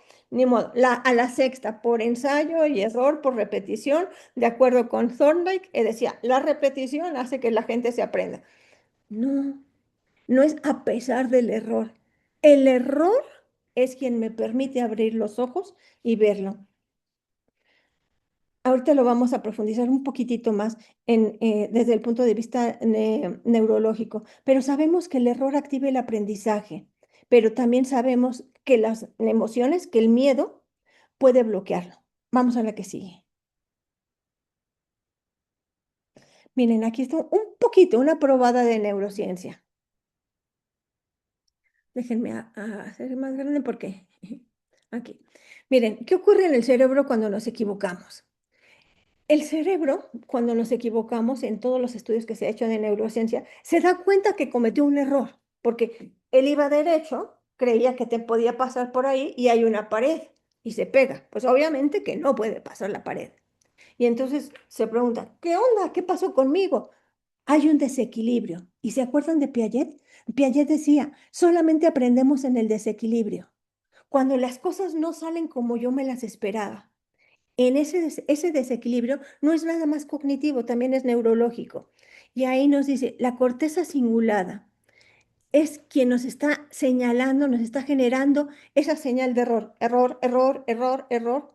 Y eso dice, le dice a las demás neuronas, reorganízate, se va a la corteza frontal y le dice, reorganízate, ve, toma decisiones, ve que gente que te equivocaste y cambia de patrón. Fue error. Vamos a la siguiente diapositiva. Y entonces el aprendizaje, fíjense, cuando hacemos las cosas y no nos equivocamos, pues las hicimos de chiripa. En realidad aprendemos, no tenemos éxito. Aprendemos cuando el aprendizaje no sucede, más bien, el aprendizaje no sucede cuando acertamos, sino cuando el cerebro detectó que algo no salió como yo lo esperaba. Por eso, cuando le decimos a un niño, no te equivoques, hazlo bien, el niño no va a aprender. Tendríamos que decirle, equivócate 80 veces para que puedas encontrar las alternativas y los caminos por donde ir hacia ese aprendizaje. ¿Se dan cuenta de cómo es diferente? Equivócate. Te voy a llevar a que te equivoques porque tenemos que llevar acá, pero equivócate. Primero equivócate. Vamos a la siguiente diapositiva. ¿Qué pasa además en nuestro cerebro? Ok. Cuando hay un error, ya vimos que también habían emociones porque las habíamos aprendido.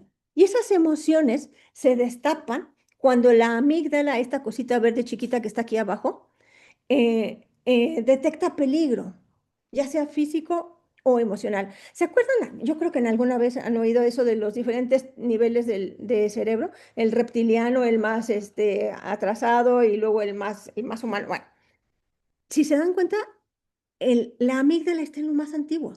¿Y por qué? Porque cuando éramos hombres que vivíamos en las cavernas, teníamos que saber, viene un peligro, corre, huye, deja lo que estás haciendo y salva tu vida. Entonces, ¿qué es lo que hace esa amígdala? Nos activa la respuesta del estrés. Suelta cortisol y adrenalina. y entonces te ponen alerta y te hace levantar cosas más pesadas, te hace ir más rápido de lo que normalmente podrías hacer. Pero el cerebro, en lugar de estar en un lugar, en un momento de aprendizaje, lo que hace es que te hace ponerte en un estado de supervivencia. Y cuando estoy en un estado de supervivencia, mi corteza frontal, la de adelante, que es la que me hace razonar, la que me hace pensar, la que me hace tomar decisiones, no funciona. Estamos en sobrevivencia. Vamos a tratar de entender, de sobrevivir, no de aprender. Corre, huye. Eso es lo que está haciendo.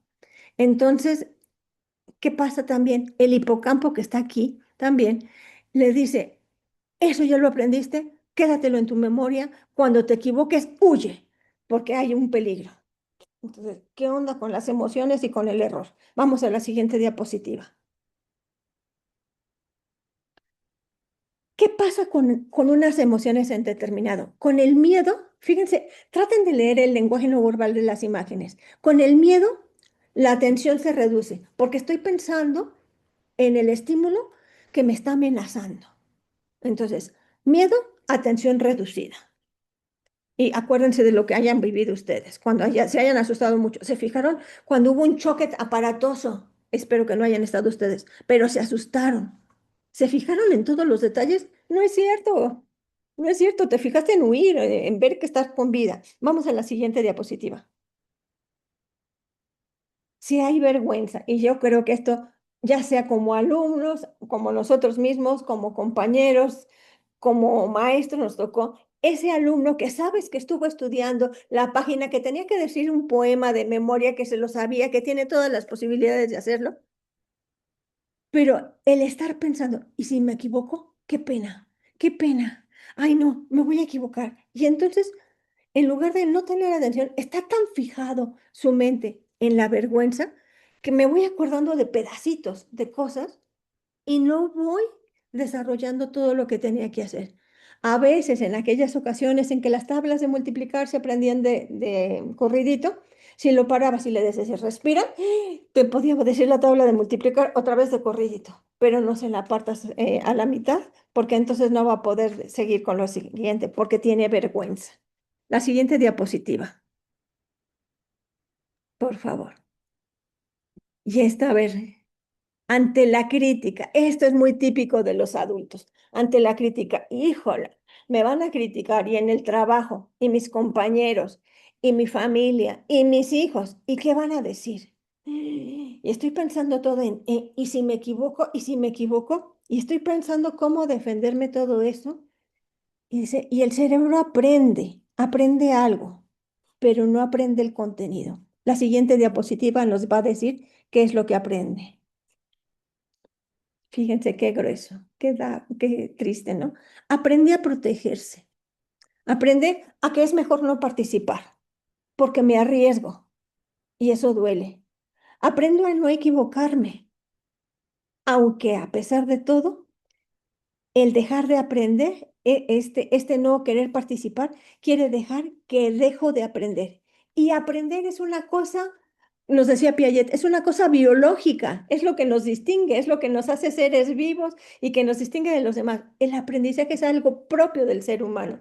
Y renuncio a eso que me hace ser humano porque tengo mucho miedo, porque tengo mucha vergüenza, porque temo a la crítica.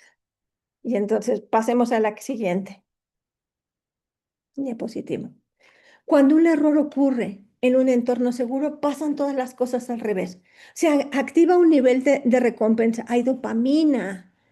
Me siento bien. ¡Wow! Lo logré. Y entonces me siento a gusto conmigo mismo. Y eso hace que se refuerce el aprendizaje. Y me voy a los conductistas. Una conducta que se refuerza positivamente se queda más que aquella que se castiga. ¿Sí? Vamos a la siguiente diapositiva.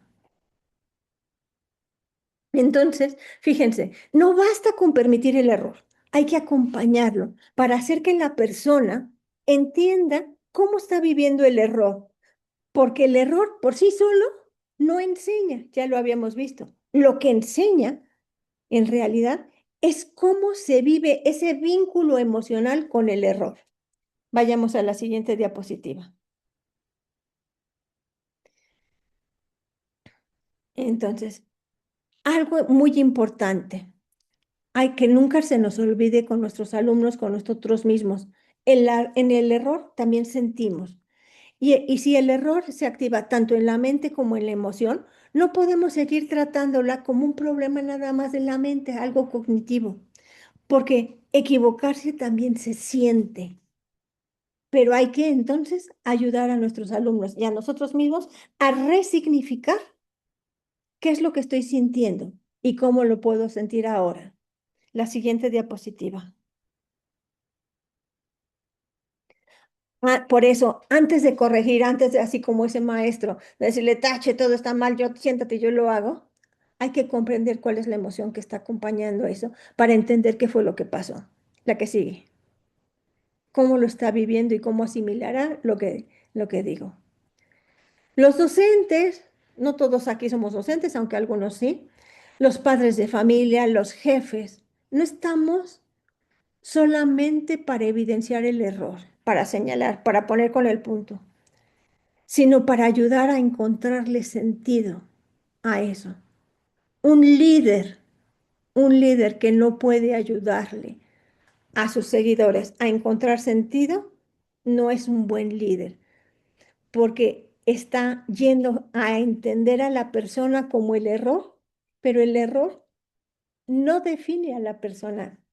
La persona es mucho más que ese error, como ya lo habíamos visto en Víctor Frank.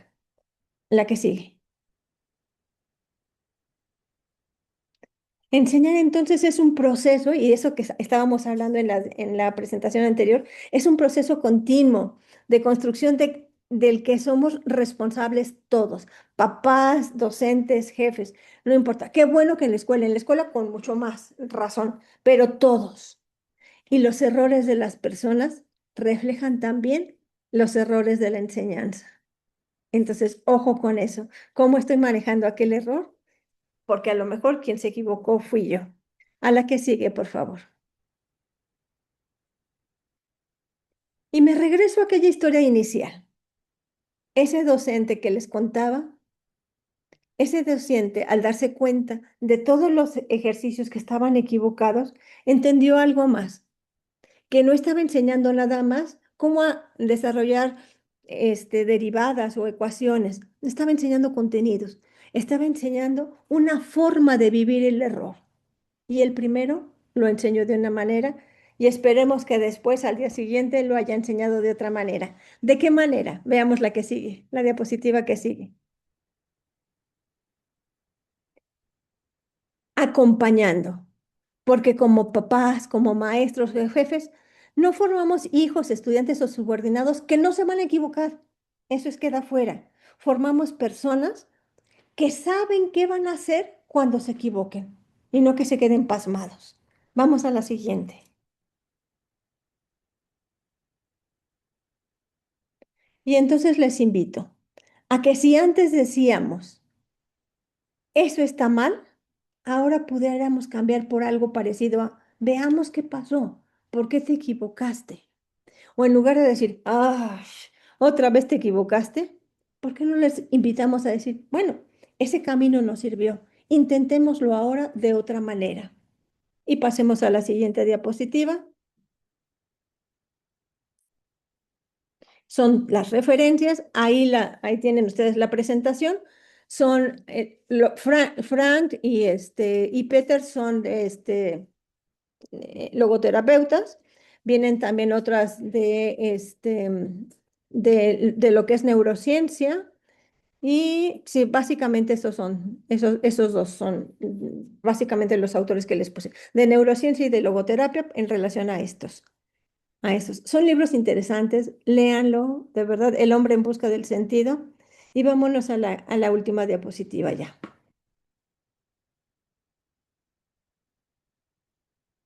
Muchas gracias. Muchas gracias por la invitación. Muchas gracias por escucharme, por estar atentos. Y la invitación está abierta a que cambiemos, a que aceptemos el error y podamos disfrutar el error en lugar de sufrirlos. Ahí están mis contactos. Si alguien tiene alguna duda, estoy a sus órdenes. Y de verdad fue un honor estar con ustedes. en este momento, en este lugar tan especial para mí, que ha sido mi casa como estudiante. Muchas gracias. Muchísimas gracias, doctora Mayra. Un aplauso, por favor, para la doctora Mayra en en esta ponencia que nos deja muchas preguntas y eso es lo maravilloso de este tipo de ponencias tan reflexivas y nos sitúa a nosotros en nuestra posición de madre, de docente, de amiga, de compañera, de esposa. ¿Qué hacemos con el error? ¿Cómo lo manejamos? ¿Cómo lo vemos como una oportunidad para enterrar o por el contrario, una oportunidad para hacer que las demás personas crezcan y desarrollen el pensamiento crítico? A través de, como decía la doctora Mayra, ¿qué pasó aquí? Ok, sí, salió mal. No podemos retroceder el tiempo, pero podemos comprender cómo lo podemos hacer mejor, identificando los puntos ciegos, ¿no? Claro. Es una ponencia muy interesante que nos invita a reflexionar sobre cómo la cultura ha condenado el error como una categoría tan analítica y tan nuestra, que es parte de lo que somos como seres humanos. ¿Alguien tiene alguna pregunta, algo que compartir, algo que preguntar? Los micrófonos son de ustedes. Lucía, buenas noches, adelante. Buenas noches, ¿cómo está? Sí, es cierto lo que dice la profesora, el error es parte del aprendizaje, o sea, el que no hace nada no se equivoca, así de simple. Claro, ella lo dijo y estoy completamente de acuerdo. Y es más, nos equivocamos y eso hace que nos acordemos del momento, porque la emoción ahí nos desborda, nos acordamos y nos acordamos también de cómo solucionamos el error, ¿no es cierto? Me ha encantado porque ha hablado mucho de la inteligencia emocional y yo estoy convencida de que la educación, al ser social, tiene que ver mucho con la inteligencia emocional, no solo del docente, también del estudiante, porque a veces nos centramos en que el estudiante se sienta bien, pero también tiene que sentirse bien el docente para poder reflejar eso en su estudiante. O Claro. sea, ahí es una comunicación y una inteligencia emocional para ambos, ¿no? Porque a veces el profesor no está tampoco emocionalmente educado para enfrentar esas cosas y esa diversidad de afrontar los errores y las frustraciones de los alumnos. Sí, a veces nos falta también esa educación. Muy bonitas las dos ponencias, me han gustado mucho. Gracias. Muchas gracias. Fíjense, reflexionando en esto, a mí me gusta pensar que el error es ese punto de quiebre que nos decía Piaget, esa pregunta que nos desestabiliza. Si no hay ese rompimiento de equilibrio que decía Piaget, no hay aprendizaje, nos quedamos en la homeostasis. Los bebés solamente se mueven cuando tienen hambre, cuando rompieron la homeostasis. Queremos gente que esté homeostática, gente que esté paralizada, que no haga nada. Vamos a dejarlos tranquilos en sus errores, que vivan así, no van a hacer nada. Y por otro lado, tengo Sí, una alumna en tesis, de tesis de doctorado, que es docente de preescolar, y dice, nos piden a los docentes de preescolar que les enseñemos educación emocional a nuestros chicos. Vive en México en una zona de alto riesgo em, por todo esto de los cárteles y todo eso. Entonces, de repente hasta se oyen los balazos y todo esto. Y me decía, ¿cómo nos piden a nosotros si nosotros no sabemos manejar nuestras emociones? Y por ahí va en un taller de arte con emociones para los maestros. Muchas gracias, Lucía. De verdad, te agradezco mucho. sí, pues, como usted dijo, más sabe el diablo por viejo que por diablo. Mi papá me decía, si quieres hacerle daño a alguien, simple y llanamente, no le digas que se ha equivocado y manténlo así. Y es el peor daño que le puedes hacer a una persona. Mientras que si le dices, te has equivocado acá, lo rectificas así, o que él solo se dé cuenta, lo ayudas, lo ayudas. Muy bonita. Gracias, profesora. No, al contrario, gracias. Nick, Nick, sí. Gracias. Bueno, la felicito Adelante, por Nicole. conferencia tan interesante y me quedo con esta imagen que nos propone la epistemología, esta mirada constructivista, retomando justamente a Piaget, para el cual este desequilibrio cognitivo, este conflicto cognitivo es precisamente la base del aprendizaje.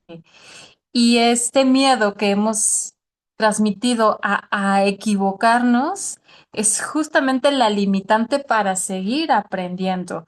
Cuando mis estudiantes escucho decir, maestra, estoy muy confundida, estoy muy contrariada, y les digo, felicidades, se está moviendo tu conocimiento previo y quiere avanzar hacia el nuevo. Déjalo avanzar. Ten paciencia porque viene un momento de asimilación de todo eso nuevo. Después se va a tener que equilibrar, pero deja que vibre, deje que se mueva estos nuevos conceptos, estas nuevas habilidades, porque es el paso crucial para construir un nuevo aprendizaje. Sin embargo, hemos visto como este conflicto, esta incertidumbre eh, como algo malo, como algo a lo que hay que tenerle miedo, cuando es la puerta de entrada para descubrir, crear y transformarse. Entonces, me ha encantado su, su conferencia y muchas gracias por compartirlo así Muchas tan gracias. sencilla Muchas y gracias. Hay muchas cosas detrás de esto. Si no quieres que haga nada, no crees conflicto, ¿no? O sea, al contrario, el conflicto te ayuda a decir, ay, ¿por dónde? ¿Por dónde se hace, no? Muchas gracias. De verdad, les agradezco mucho a todos su atención, el que hayan estado presentes y ojalá que se puedan llevar una ideita, una idea chiquita para reflexionar, para pensar y para modificar en su actuar personal y en el actuar con los demás. No podemos actuar con los demás si antes no hemos cambiado nuestra propia forma de concebir el error. Muchas gracias. Al contrario, muchas gracias a ustedes por aceptar la participación y qué gusto que siendo también egresadas de algunos de los programas que crea, siga generando semillas y siga en diferentes partes. Es un gusto de verdad que a 5 años se dicen fácil, pero pues se ha hecho trabajo y esperamos que esto siga creciendo. Agradezco.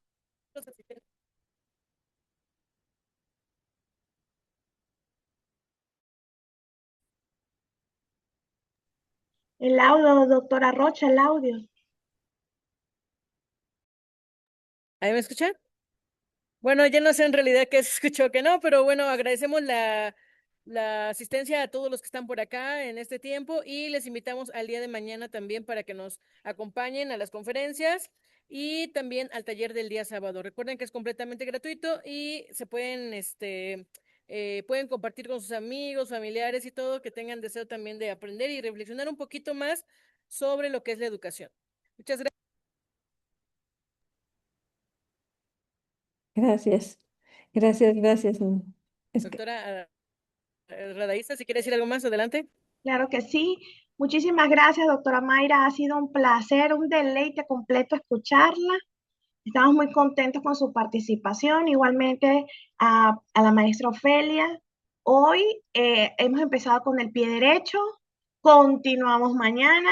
Este primer bloque fue dedicado a la educación como parte, digamos, de nuestra línea de investigación. Nos interesan los procesos educativos y mañana estaremos dedicadas a la investigación.